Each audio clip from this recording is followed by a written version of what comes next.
we're asking you to just sort of follow that Covey injunction, and which will allow us to listen to just some beautiful people who have come from across the United States to be with us.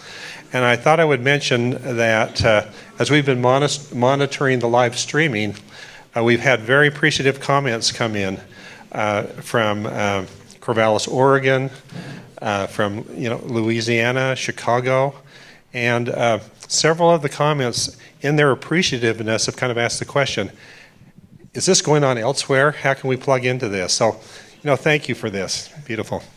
Thank you, John Kessler.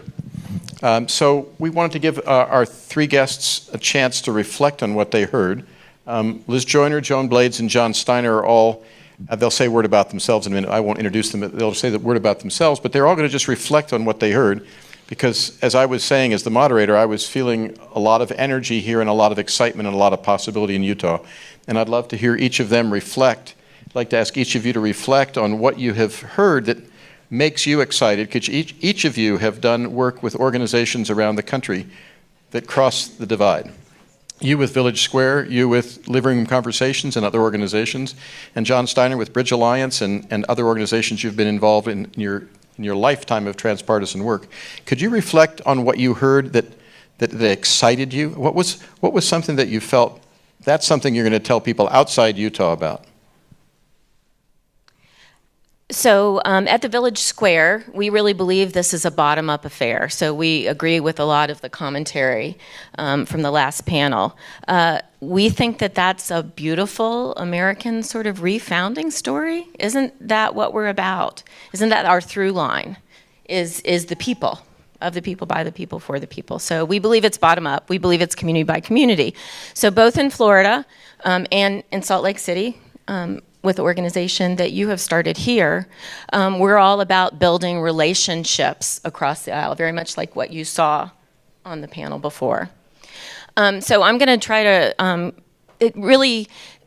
Utah, Salt Lake City specifically, and Utah broadly, has been on our radar screen for a long time. We've been watching, even before we met Jacob, even before the results of this election. Everything we keep learning through the election, through this panel, says the same thing to me, and I'm going to try to craft kind of a love letter from Florida to Utah. Florida is very different than Utah in that we're a very atomized state. So people come to our state from having lived their lives elsewhere, their civic connections are somewhere else, and they come to Florida. And so we're very individualized and atomized, and I should probably offer a broad apology to the whole country for all the Florida things that sometimes result from that. But specifically from a state that arguably started all this, it feels like we've been in a cycle of kind of equal and opposite reactions since 2000. And of course, with 9/11, that accelerated. And I wanted to offer a counterexample of equal and opposite reactions. And that's the Charleston church shootings. And I think that we saw there something that can happen nearly instantaneously to change the direction of the reactions. And it started with a faith community and with forgiveness that was nearly inexplicable. And all of a sudden, everything changed. And so this is what I want to say from Florida, speaking on behalf of all 20 million of us for a moment, to Utah, is that I think that you have something here that's really special.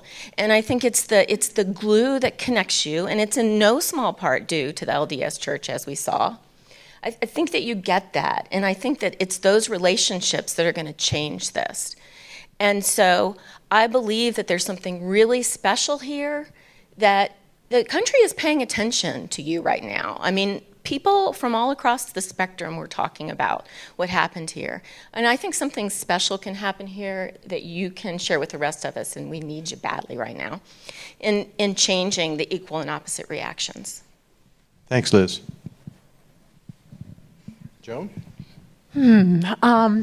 Well, I'm here from Berkeley, California, and I do living room conversations. And the reason I do living room conversations is because living in Berkeley, California, there's this quality that's happened in our country where we've found it's impolite to talk politics, and we've become increasingly homogenous. And we know, the science tells us when we talk to people that share our views, that our views become more extreme in whatever direction they're going. And I don't think that's good for us.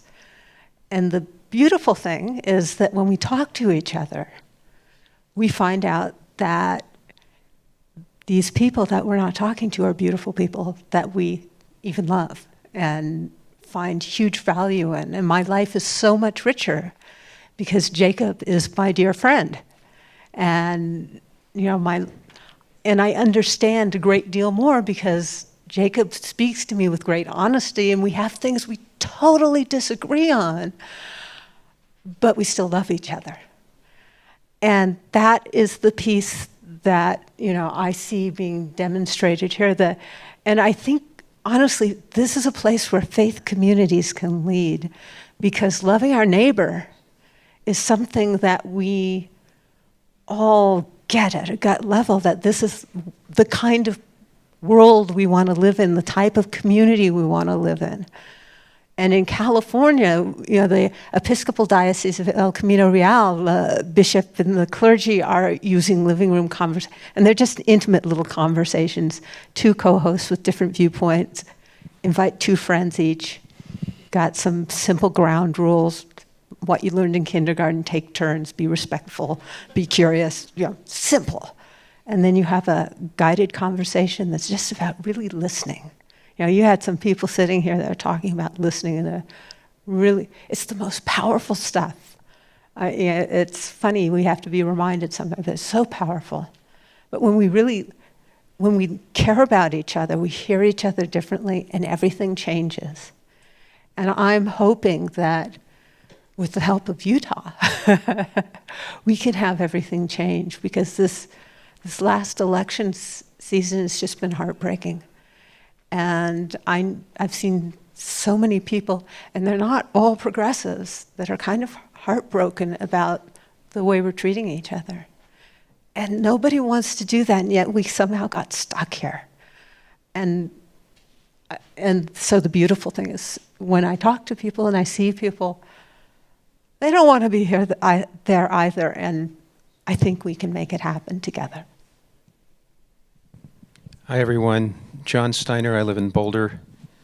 I've had a through line for many years about how can we heal across the political divides in this country. And for the last few years, Mark and I have worked together in a more focused way. And in a way, this Citizen Summit is a result of that. First, I want to say the name Jacob has come up several times here. And we're referring to a colleague of ours, Jacob Hess, who is a conservative, lives in Colorado, and has helped us put this event on, and works both with Joan and Liz with Living Room Conversations and the Village Square.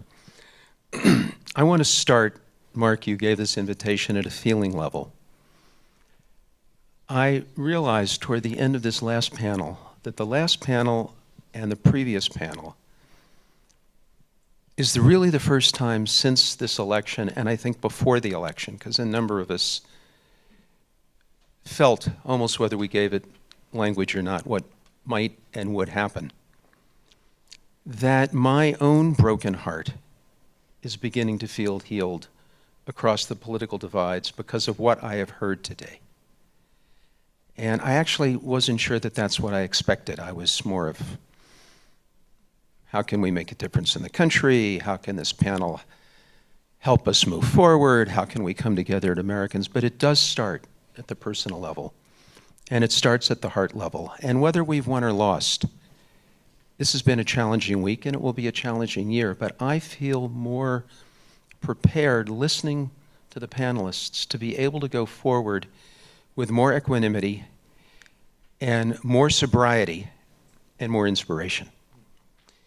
And what I'd like to do for my time here is really respond to 3 of the panelists and several things that they said. Wayne Niederhauser, who we heard, the president of the Utah State Senate, said, "We have to reach out to everyone, to all education levels, all races, all genders, get their ideas and bring them into dialogue." And I think what we're representing here is something we've talked about, is that our democracy needs a place to sit down, that we've lost the public square. It's clear that we do not know how and don't talk to each other across political divides, economic divides, social divides, cultural divides, racial divides, gender divides, and geographic divides. And as I've been thinking about this, and Joan, bless her and Living Room Soul, has given us a model on how to do it in our living rooms and how to do it in some public spaces, but it feels to me like we need to reimagine and re-envision several of our institutions in this country to take that leadership role. And one is public libraries. That they have the capacity to invite all members of the table with a new set of principles and guidelines that all Americans would be willing to come and begin to get to know each other. I also think it's the role of our colleges and universities to be educators at a different level, because we need to learn how to bring all sides together. And we need to educate and be educated and listen and learn at a depth in this culture that we have denied for decades. And this election has brought out the divisions. These are not new divisions. What has been invisible is visible. And whether it's libraries or universities or someone else, I think we have to challenge our public institutions to play a more important public role. Natalie was talking about the effectiveness of the business alliance in this community. And what we know from this election and the extraordinary, pornographic division of wealth in this country is that something has to change. And how are small businesses and large businesses going to come to the table with government and civic society to begin to think through what is a role we all play together to make this economy work for everyone? I don't think we know how to do that. I don't think we've given serious consideration. And I'd love that challenge in Utah to see what you all who work with these three legs of our civic stool to do that. And then lastly, what I heard from LDS, beneath respect, is the operationalizing of the Golden Rule. And I think our sense has been, and we've all worked on it in different ways, that our multi-faith communities may be a critical solution in this country of bringing us together again. And that we need to challenge each other and our faith communities, whatever they are, to act on the Golden Rule. And I'll just stop by saying one of the ways that's being done in this country that some of us know about is something called the Charter of Compassion, which you can find online. And in a way, it's an expression of the Golden Rule across all religions and faiths. There are 196 compassionate cities in this country that are beginning to think with us how what we heard today can become rooted and institutionalized locally so that these conversations take place ultimately in every town, in every city, and every civic square in this country. So I'll pause there. Thank you. So Utah Citizen Summit, this is what it's about. And I guess, unlike the panel that preceded us, we all get on planes tomorrow and we fly home. But so in a way, we have the right to kind of be a little bolder and a little bit crazier than the previous panel and maybe say something to Utah. Do you have any kind of particular suggestion or idea that you'd like to leave behind? Just a wild idea about what Utah could do to even send its message louder. And I'll model it by saying I'd love to see the LDS Church and all the other faiths get together in an ecumenical, interfaith way in Utah and say, here's who we are. You want to come and campaign in our state. Here are our values. Honor our values or you won't get voted for. I'd love to see that in the state of Utah. So anybody else have an idea? Mark, I know you've been working with this idea a long time. This is a great place also to put it out. Thank you. Thoughts? So I'm not sure. Crazy for the state of Utah. Yeah, I'm not sure mine is crazy, but I guess I think that we need to all offer ourselves a little bit of forgiveness because in some ways this was kind of the inevitable result of the changes in the way we communicate with each other. And we're now all finally catching on. Oh, that's what it does. And so we kind of need to say, okay, that was human, and now we need to turn our attention to fixing it. And I guess I wanted to riff a little bit off of what John said too, that I think is one of the advantages of what you have. I think that what's happened is that the way we communicate with each other has made it so that it's weakened all of our institutions in society, from the very top to the very bottom. So Congress is now divided left and right. The courts. We saw FBI leaking left and right. All the way down to communities. We fight surrogate battles for national issues that have nothing at all to do with what we're doing with our neighbors. And so I think you guys still have institutions. Churches, too, again, are divided left and right. So basically, no wonder we got what we got, right? We got this just big old Hatfield and McCoy's feud, left and right. National, no institutions to provide the ballast that keeps us in connection with each other at all layers and levels. And so you guys have such a great place to start with that. So go. Well, I think I'm saying the same thing in just a different way. I'm a little monomaniacal on this topic, where, my dream is that everybody becomes a leader and starts reaching out with, living room conversations are one tool, but there are all sorts of tools for making connections and having the kind of respectful, heartfelt relationships we want to have. And I heard a little bit of nudging to be competitive about showing the way. We could really use some competitive showing off in the name of being respectful and, wonderful human beings. I want some, just flaunt it. Flaunt it in a big way. And, make my blue state feel shamed. It's okay with me. I want to get competitive with you on this stuff. Or, I'll make connections with my kind of Episcopal friends to talk to your LDS, and you name it, I'm there, and please do it. It would make me really happy, and I think the world, the whole country. A race to the top. Yes, a race to the top. Let's do this thing. So, Joan, instead of a fist bump, can we do a mic bump? Thank you. That was great. I want to take up the same leadership theme. We need leaders in this country who want to represent the whole, who want to put country before party, where independents can actually run and win and not necessarily be part of a party. And I'd love to see how that could happen in Utah. I mean, we know some of the structural issues around money in politics and open primaries, et cetera. But we're going to need, particularly at the national level, a new kind of leadership, and particularly a millennial leadership that sees the world differently and acts in the world differently. So that's one thing. But what I think Mark and I have learned, and I think many of us have learned in the civic society, is that embracing leadership is not easy, and often you don't get permission to do it.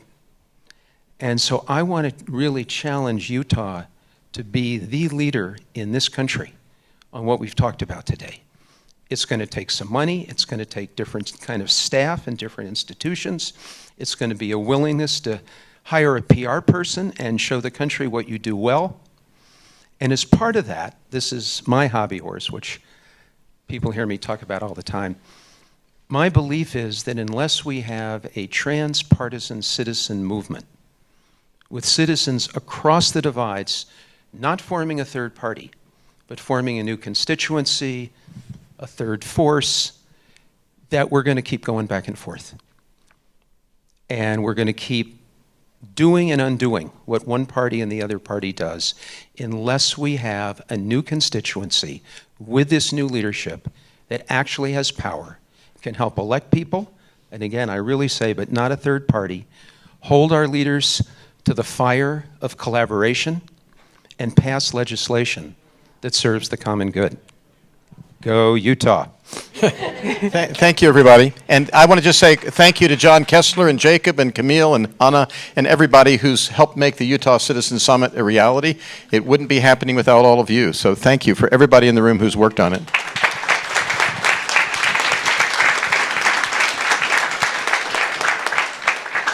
Well, and thanks to this fabulous panel and for these people coming from around the United States to, bless us with some beautiful perspectives and their heartfulness. Thank you so much again. Let's give them a round of applause.